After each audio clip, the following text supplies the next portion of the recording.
Welcome to Writing Poetry. My name is Professor Yelena Bailey-Kirby, and you have my contact information with email, phone number, office location, and website listed below. Now let's get started. Week 1's agenda. Introduction to the course and overview of assignments. You have 5 items on our agenda. Item 1. Syllabus. Read the course syllabus and familiarize yourself with the course requirements, policies, and schedule. Item 2. Journal responses. We will cover the guidelines from the handout for the weekly journal response on the reading from our textbook. Item 3. Poetry. We are going to distinguish abstract versus concrete images, criteria for writing and assessing poetry, and examples of bad poetry. Item 4. The online discussion. We will examine examples of bad poetry, and then you will post your response on the online thread. Item 5. The first poetry assignment. We will review the criteria for a recipe poem, and then you will begin writing your first poem for the semester. Syllabus and course requirements. It's important that you read the course syllabus carefully because it outlines CSN's policy on student conduct and academic integrity. Our course's assignment schedule, rubrics and grading criteria, educational programs, services, and academic accommodations like the Writing Center, Disability Resource Center, as well as the required course material in the textbook. Once you have read the syllabus, signed and dated, and filled out the contract at the end of it, you should email it to your instructor or drop it off at her office. As for the assignments and breakdown of grades, the syllabus clearly outlines the entire semester schedule, but your work mainly includes journal responses to each week's reading, participation in the online discussion, posting workshop feedback on your peers' poems, 10 first draft poems for the entire semester, midterm portfolio revision of 4 out of the first 5 poems, and a final portfolio revision of 4 out of the last 5 poems. For specific details, read the syllabus and actual assignment sheets, since this is merely a brief list. Journal response on assigned reading. Follow the criteria for the reader response on this slide and the next one. You will be responding to each assigned reading from our textbook and any supplementary readings, online or handouts. These personal responses to each week's reading should be typed, double-spaced, 1 page in length, approximately 350 words. You may be asked to read from your responses during our class discussions or within small group activities in a ground class, or to share it in a discussion thread for an online course. Do not generalize or be too vague in your responses. Note, you must purchase or rent the textbook In the Palm of Your Hand by Steve Coed for this course, while other supplementary reading is available for free on my website at featuredartistnetwork.com. Journal response guidelines. First, you may need to summarize briefly the main ideas of assigned reading. What are the main ideas in a given chapter? Identify at least 3 to 5 main ideas and avoid generalizing or being vague. For instance, if it is a poem example, identify the theme, figurative language, narrator, tone, rhyme, structure, etc. And how is it being used to convey the central idea, express an emotion, and so on. What is effective about the example in demonstrating a specific type of poetic form? However, if it's the textbook's ideas on poetic techniques, figurative language, meter, line breaks, what does the author identify as key points? Clarify those definitions and tips. Second, you should identify the purpose of a selected reading and how the author was successful or not successful in achieving this purpose. What is the purpose of the reading?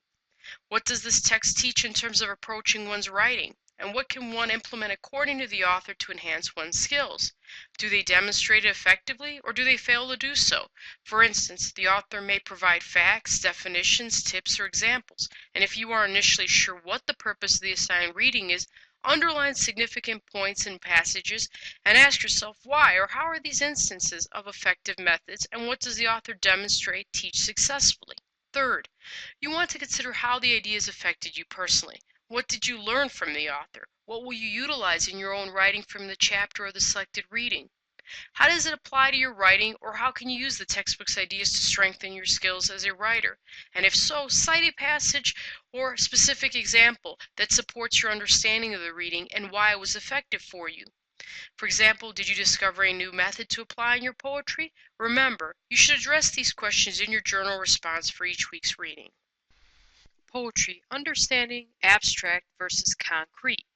Poetry examines a writer's emotions, beliefs, or experiences, and one sees that it also deals with universal ideas and ideals that are complex and intangible. However, students sometimes fail to see that poetry gets to these abstract ideas through symbols, metaphors, and similes based in the tangible things in our world. This often causes students' poems to be abstract creations that say little to the reader.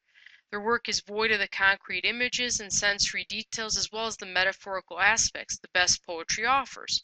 Ultimately, the student's purpose seems to be to rhyme, not communicate to an audience, and that approach makes for weak poetry. Hence, today's lesson challenges students to distinguish between abstractions and concrete images and illustrates how in poetry a picture is worth 1,000 words.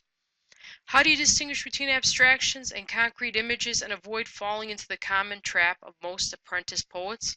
First, you need to understand intangible, the abstract, versus tangible, concrete. Intangible things are those we cannot detect with our senses or put in our pockets, while tangible things are concrete in terms of a specific physical, material, and corporeal thing/being. Students often use abstract language in their poetry because they think it communicates their ideas more directly. However, concrete poetic imagery often has layers of meaning that abstract language cannot reveal. And the course will help you strengthen your skills in many ways by beginning with understanding the difference between abstract and concrete concepts. Notice the next slide's examples. Examples of abstract versus concrete images. Love is great. What is this abstract line actually saying, or how does it help you understand what love is? In your notebook, answer the question for yourself and jot down your ideas. Notice how limited your list will be in generating ideas. Love is like a red, red rose, a line from Robert Burns' poem. What does this concrete line show you about what love is? Consider the 5 senses, or hold a rose in your hand. In a notebook, answer the question and jot down your ideas. Notice how many significant, vivid details you will generate in your list. Now note, a good model to read is Robert Frost's The Road Not Taken. Then create a list of abstract terms such as justice, courage, fear, faith, etc. versus a list of concrete terms such as river, tree, desk, pencil, etc. in your notebook. Now take an abstract idea from your list and show it by using a concrete image for it with a simile, metaphor, or symbol. Do you see the difference in how you can begin generating ideas? 5 criteria to evaluate strong versus weak poetry. You will be using this criteria list to assess your own work, your peers' poems, and even well-known published poets. Criteria 1. Meaning and theme. Do you understand the meaning of the poems and can identify a central idea or theme, and can you summarize the meaning?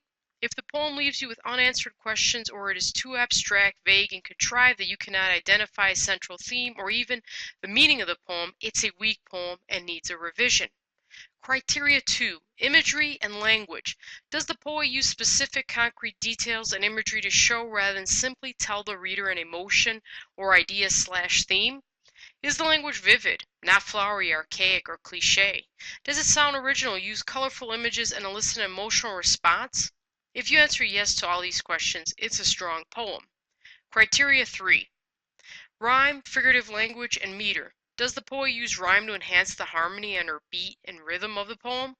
If the poet uses figurative language such as personification, simile, metaphor, or hyperbole, does it enhance the meaning of the poem? If it's a form poem, such as a sonnet, sestina, or villanelle, does the poem use iambic pentameter in the correct rhyme scheme? If you answer yes to each of these questions, it's a strong poem. But if you answer no to any of them, a revision is in order.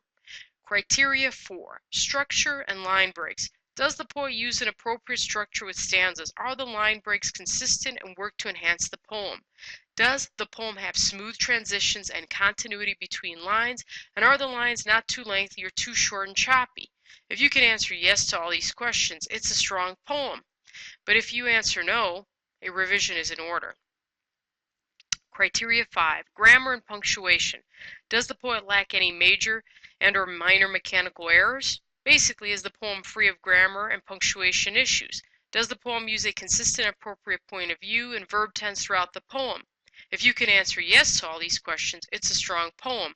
But if you answer no, it's a weak poem and needs a revision. Examples of bad poetry, Nimoy and Jewel. Read the following poems. Links are available on my website, featuredartistnetwork.com. I Love You by Leonard Nimoy. I love you not for what I want you to be, but for what you are. I loved you then for what you were. I love you now for what you have become. I miss you, and not only you. I miss what I am when you are here. I Love You Forever by Jewel.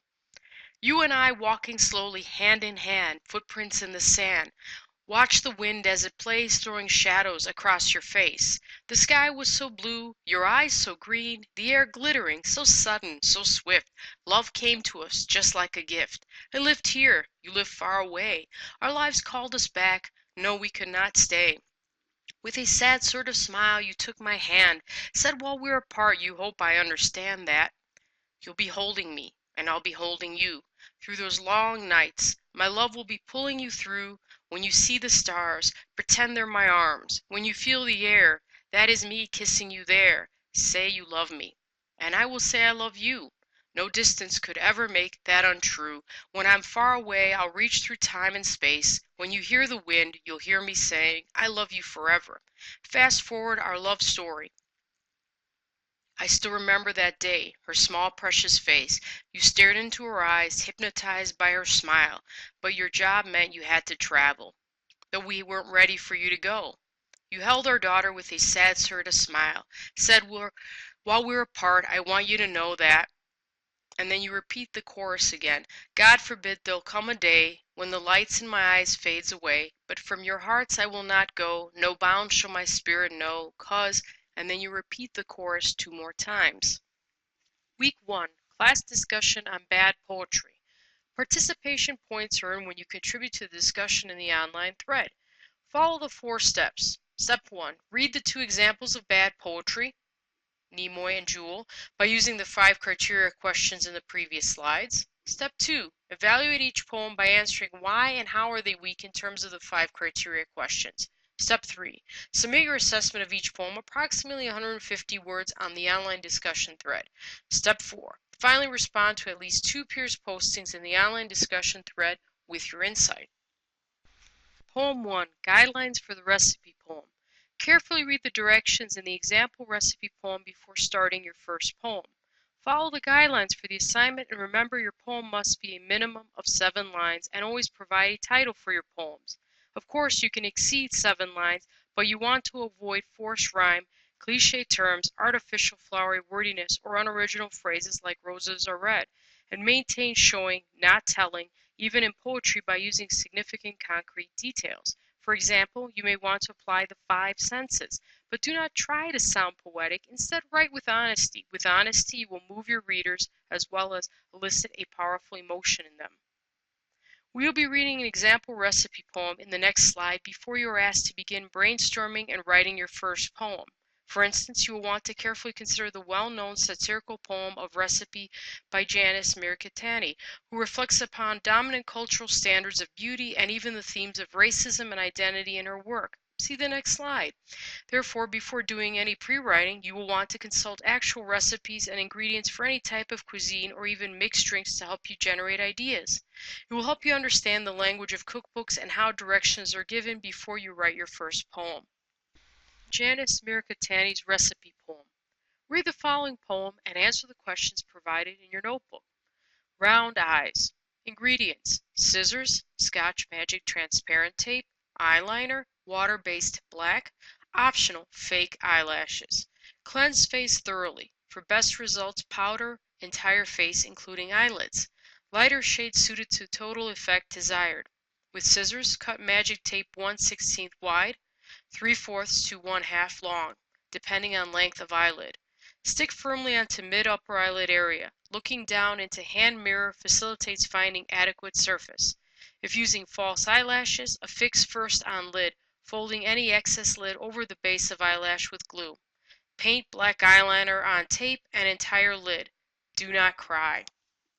Consider the questions about the poem and what message it conveys. It will help you identify what central idea is important to you and how you will want to express it in your poem. What is your response to the poem's final line? What emotion does it trigger in you and why? What is the effect of the very specific details of this recipe poem? Why do you think the author wrote the poem in a recipe form, and why does it work? Why is false eyelashes a particularly resonant phrase in the context of this poem? How does she, a third-generation Japanese American, address the dominant cultural standards of beauty and the theme of racism and identity?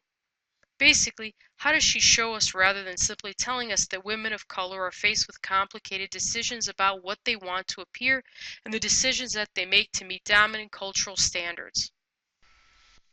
Beginning your first poem, first, write a list of things that are important to you or trigger a strong emotion, such as friendship or failing a class.